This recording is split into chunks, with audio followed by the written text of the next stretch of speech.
আসসালামু আলাইকুম রহমতুল্লাহ। সুপ্রদর্শক, 5 ওয়াক্ত নামাজের পর পাঠ করুন সহজ কিছু তাসবিহ ও আমল। একবার দেখে আজীবনের জন্য শিখুন, অল্প আমলে অধিক সওয়াব অর্জন করুন। সম্মানিত দিনী ভাই বোন, প্রথমে আমরা জানব দোয়া সম্পর্কে।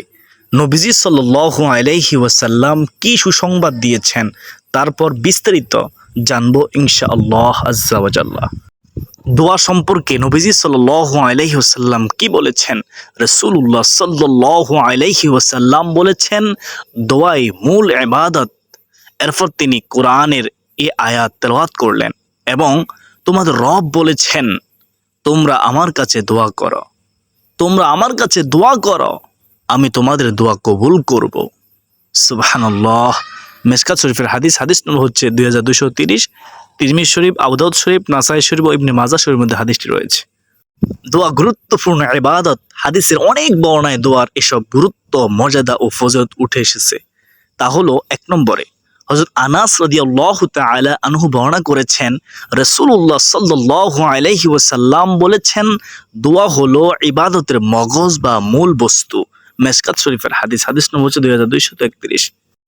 2 নম্বর হলো হযরত আবু হুরায়রা রাদিয়াল্লাহু তাআলা আনহু বর্ণনা করেছেন, রাসূলুল্লাহ সাল্লাল্লাহু আলাইহি ওয়াসাল্লাম রাহমাতুল লিল আলামিন নবীজি বলেছেন, আল্লাহর কাছে দোয়ার চেয়ে কোনো জিনিসের অধিক মর্যাদা নেই, দোয়ার চেয়ে উত্তম আর কিছু নেই। মিশকাত শরীফের হাদিস 2232, তিরমিজি শরীফের মধ্যে রয়েছে, ইবনে মাজাহ শরীফের মধ্যে রয়েছে। সুবহানাল্লাহ। 3 নম্বর হলো হযরত সালমান আল ফারসি রাদিয়াল্লাহু তাআলা আনহু বর্ণনা করেছেন, রাসূলুল্লাহ সাল্লাল্লাহু আলাইহি ওয়াসাল্লাম বলেছেন, দোয়া ছাড়া অন্য কিছুই তকদিরের লিখনকে পরিবর্তন করতে পারে না, শুধুমাত্র দোয়াই পারে। এবং নেক আমল ছাড়া, ইবাদত ছাড়া অন্য কিছু বয়স বাড়াতে পারে না। তাহলে অত্র হাদিস দ্বারা আমরা বুঝতে পারলাম, দোয়া করলে তকদির পরিবর্তন হয়, আর নেক আমল করলে বয়স বাড়িয়ে দেন আল্লাহ তাআলা, হায়াত বৃদ্ধি করে দেন। সুবহানাল্লাহ।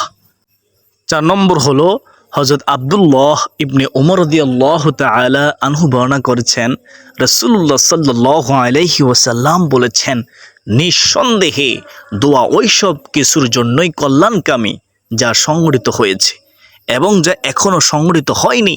সুতরাং হে আল্লাহর বান্দাগণ, তোমরা দোয়া করাকে নিজের প্রতি খুবই জরুরি মনে করবে বা যত্নবান হবে। মিশকাত শরীফের হাদিস। সুবহানাল্লাহ। 5 নম্বর হলো হযরত জাবির রাদিয়াল্লাহু তাআলা আনহু বর্ণনা করেছেন, রাসূলুল্লাহ সাল্লাল্লাহু আলাইহি ওয়াসাল্লাম বলেছেন, যে কোনো ব্যক্তি আল্লাহর কাছে কোনো দোয়া করলে আল্লাহ তাআলা তার হয়তো সে দোয়া কবুল করেন অথবা এরূপ কোনো বিপদকে তার উপর থেকে দূরে সরিয়ে দেন, যদি সে কোনো গুনাহের অথবা আত্মীয়তার সম্পর্কচ্ছেদের জন্য দোয়া না করে। মিশকাত শরীফের হাদিস, তিরমিজি শরীফের মধ্যে হাদিসটি রয়েছে। সুবহানাল্লাহ। 6 নম্বর হলো হযরত আব্দুল্লাহ ইবনে মাসউদ রাদিয়াল্লাহু তাআলা আনহু বর্ণনা করেছেন, রাসূলুল্লাহ সাল্লাল্লাহু আলাইহি ওয়াসাল্লাম বলেছেন, আল্লাহর কাছে তার অনুগ্রহ কামনা করো, কেননা আল্লাহ তাআলা তার কাছে প্রার্থনা করাকে, দোয়া করাকে পছন্দ করেন। আর ইবাদতের দোয়ার সর্বোত্তম দিক হলো সচ্ছলতার অপেক্ষা করা। সুবহানাল্লাহ। মিশকাত শরীফের হাদিস, তিরমিজি শরীফের মধ্যে হাদিসটি রয়েছে। সম্মানিত দিনী ভাই বোন, এখন আমরা জানবো সেই গুরুত্বপূর্ণ আমলগুলো সম্পর্কে ইনশাআল্লাহ আজ্জা ওয়া জাল্লা। মনোযোগ সহকারে শুনবেন, আমি সংক্ষেপে বলার চেষ্টা করি ইনশাআল্লাহ। দর্শক, আল্লাহ তাআলা মানুষের জন্য 5 ওয়াক্ত নামাজ ফরজ করে দিয়েছেন। পরকালে আল্লাহ তাআলা মানুষের নিকট থেকে সর্বপ্রথম নামাজের হিসাব নেবেন বলে রাসূলুল্লাহ সাল্লাল্লাহু আলাইহি ওয়াসাল্লাম হাদিসে ঘোষণা করেছেন। তিনি বলেছেন, নামাজ আদায় করার পর আল্লাহ তাআলার জিকির আজকারের প্রতি মনোযোগী হতে দিক নির্দেশনা দিয়েছেন দয়ার নবী, মায়ের নবী, রাহমাতুল লিল আলামিন নবীজি সাল্লাল্লাহু আলাইহি ওয়াসাল্লাম। তাই প্রতি ওয়াক্তের ফরজ নামাজের পর গুরুত্বপূর্ণ জিকির, দোয়া ও কিছু আমল আজকের এই ভিডিওতে তুলে ধরা হলো। তাই প্রথমে আলোচনা করব ফজরের নামাজের পরের কিছু তাসবিহ এবং আমল নিয়ে। দর্শক, ফজরের নামাজের পরের প্রথম আমলটি হলো, 1 নম্বরে হাদিস শরীফের মধ্যে আছে, যে ব্যক্তি ফজরের নামাজ পড়ার পর ওই অবস্থায় বসিয়া আল্লাহর ধ্যানে মগ্ন থেকে কাহারও সহিত কথা না বলে নিম্নের এই দোয়াটি 10 বার পাঠ করবে, তাহার আমল নামায় 10টি নেকি লেখা হবে। 10টি গুনাহ মাফ করা হবে সুবহানাল্লাহ, এবং বেহেশতের মধ্যে 10টি দরজা বৃদ্ধি করে দিবেন, এবং সারাদিন শয়তানের আক্রমণ থেকে এবং খারাপ কাজ থেকে হেফাজত থাকবে। আল্লাহ তাআলা হেফাজত রাখবেন। সুবহানাল্লাহি ওয়া বিহামদিহি সুবহানাল্লাহিল আযীম। এর চেয়ে সুসংবাদ আর কি হতে পারে? দর্শক, সে দোয়াটি হলো লা ইলাহা ইল্লাল্লাহু ওয়াহদাহু লা শারীকা লাহু লাহুল মুলকু ওয়া লাহুল হামদু ওয়া ইউমীতু ওয়া হুয়া আলা কুল্লি শাইইন কাদির। দর্শক, ফজরের নামাজের পরের দ্বিতীয় নম্বর আমলটি হলো, যে ব্যক্তি ফজরের নামাজের পর সূর্য ওঠা পর্যন্ত আল্লাহর ধ্যানে লিপ্ত থেকে এবং সূর্য ওঠার পর 2 রাকাত ইশরাক নফল নামাজ পড়ে, সে ব্যক্তি এইরকম সওয়াব পাইবে যেমন হজ ও উমরা হজের সওয়াব মেলে। সুবহানাল্লাহ। দর্শক, ফজরের নামাজের পরে 3 নম্বর আমলটি হলো রুজি বৃদ্ধির আমল, আর তা হলো রুজি বৃদ্ধির জন্য প্রত্যেক ফজরের নামাজের পর ইয়া রাজ্জাকু ইয়া রাজ্জাকু 308 বার পড়তে হবে। যে ব্যক্তি ফজরের নামাজের পর রিজিক বৃদ্ধির জন্য ইয়া রাজ্জাকু 308 বার পড়বে, তাহার রিজিক বৃদ্ধি পাবে। বৃদ্ধি করবেন যিনি, তিনি কে? আল্লাহ। এই নামের গুণে, এই নামের বরকতে। সুবহানাল্লাহ। সুপ্রিয় দর্শক, ফজরের নামাজ পড়ার পরে 4র্থ নম্বর আমলটি হলো লা ইলাহা ইল্লাল্লাহু মুহাম্মাদুর রাসূলুল্লাহ। এই কালিমাটি 100 বার পড়া, সুবহানাল্লাহ 100 বার পড়া, আলহামদুলিল্লাহ 100 বার পড়া, আল্লাহু আকবার 100 বার পড়া, এবং আস্তাগফিরুল্লাহ রাব্বি মিন কুল্লি জামবি ওয়া আতুবু ইলাইহি লা হাওলা ওয়ালা কুওয়াতা ইল্লা বিল্লাহিল আলিয়্যিল আযীম। এটি 100 বার পড়া। সুবহানাল্লাহি ওয়া বিহামদিহি সুবহানাল্লাহিল আযীম। এটি 100 বার পড়বে। তাহার আমল নামায় অনেক অনেক নেকি লেখা হবে। দর্শক, আমলটি খুবই গুরুত্বপূর্ণ, আমি সংক্ষেপে বলেছি, তাই অবশ্যই করার চেষ্টা করবেন। দর্শক, এখন আমি আলোচনা করব জোহরের নামাজের পরের কিছু আমল নিয়ে। শুনুন, জোহরের নামাজের পরের প্রথম আমলটি হলো, জোহরের নামাজের পরের আমল শুনুন, আল্লাহুম্মা সাল্লি আলা মুহাম্মাদিন ওয়া আলা আলি মুহাম্মাদ ওয়া বারিক ওয়া সাল্লিম। এই দুরূদটি পড়বে। 1 নম্বরে যে পুরস্কার দিবেন আল্লাহ তাআলা, সেটা হচ্ছে উক্ত ব্যক্তি দেনাদার হইবে না। ঋণ পরিশোধ করার দায়িত্ব নিবেন কে? আল্লাহ।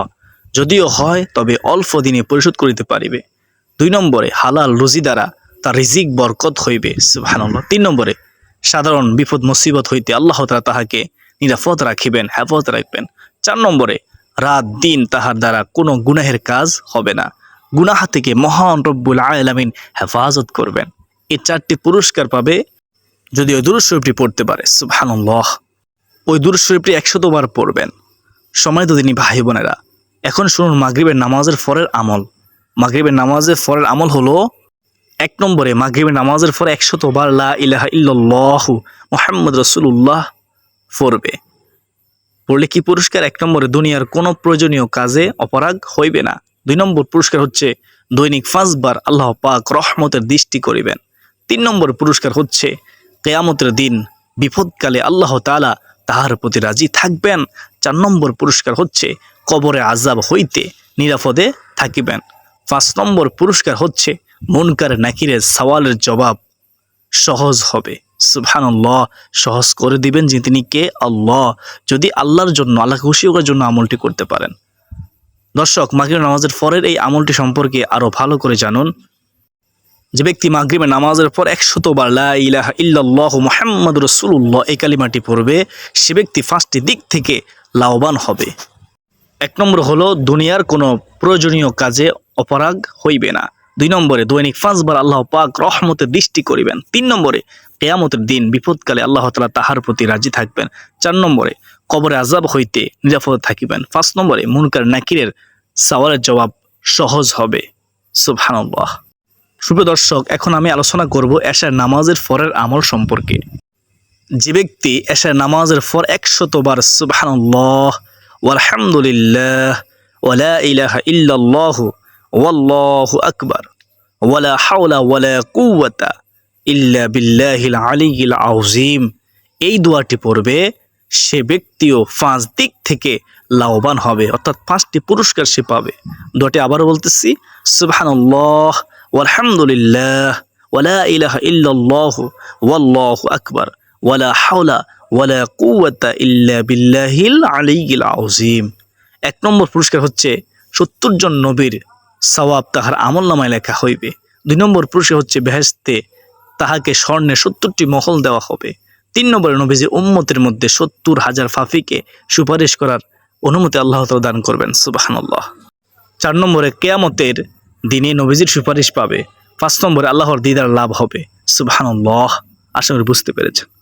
দোয়াটি আরেকবার বলতেছি, খেয়াল করুন, সুবহানাল্লাহ ওয়ালহামদুলিল্লাহ ওয়ালা ইলাহা ইল্লাল্লাহু ওয়াল্লাহু আকবার ওয়ালা হাওলা ওয়ালা কুওয়াতা ইল্লা বিল্লাহিল আলিয়্যিল আযীম ইল্লা বিল্লাহিল আলিয়্যিল আযীম।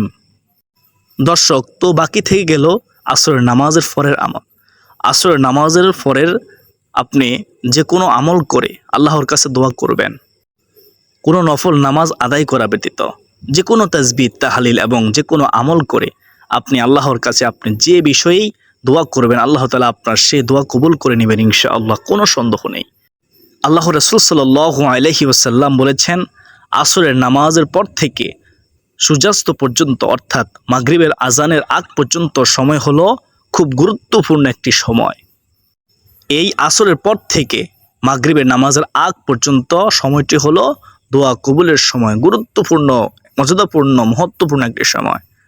মহান আল্লাহ রাব্বুল আলামিন সাথে সাথে তার দোয়া কবুল করে নেবেন। দর্শক, খুব গুরুত্বপূর্ণ একটি আমল, তাই আপনারা এই আমলগুলো অবশ্যই করবেন, এগুলো ছাড়বেন না। দর্শক, আমি আশা করি আজকের ভিডিওটি যেহেতু অনেক গুরুত্বপূর্ণ, তাই ভিডিওটি শেয়ার করে দিবেন ইনশাআল্লাহ আজ্জা ওয়া জাল্লাহ। ইসলাম প্রচারে সহযোগিতা করুন, ভিডিওতে একটি লাইক দিয়ে কমেন্টে আল্লাহর শুকরিয়া আদায় করুন। আলহামদুলিল্লাহ লিখুন, ওমা আলাইনা ইল্লাল বালাগ। আসসালামু আলাইকুম ওয়া রাহমাতুল্লাহি ওয়া বারাকাতুহু।